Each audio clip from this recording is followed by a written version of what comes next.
Well, folks, I am really glad that this afternoon we will come together as an Armed Services Committee and engage in the National Defense Authorization Act. It will be a bipartisan event. But as you look around the world, what we see is a world on fire. We saw Joe Biden at the very beginning of his presidency decide to abandon our allies in Afghanistan, and man, things have really gone to heck ever since then. So our allies don't trust us anymore, and certainly our adversaries are emboldened by the weakness that they see coming out of the White House.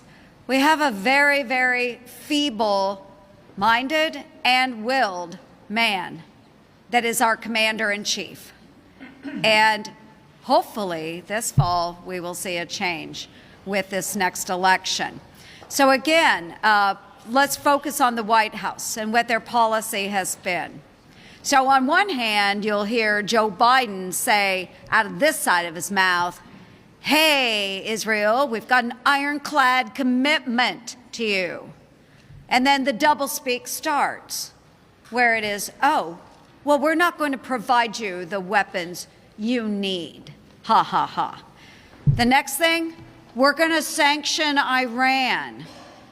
And then over here, we're not going to enforce them, which means we've got a 5-year high of oil revenues going into Iran, over $80 billion worth that should have been sanctioned.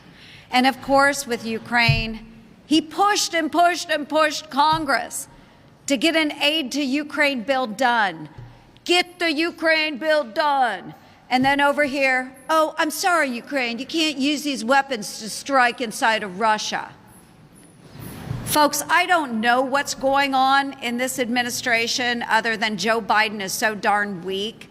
Maybe he doesn't really understand what's going on.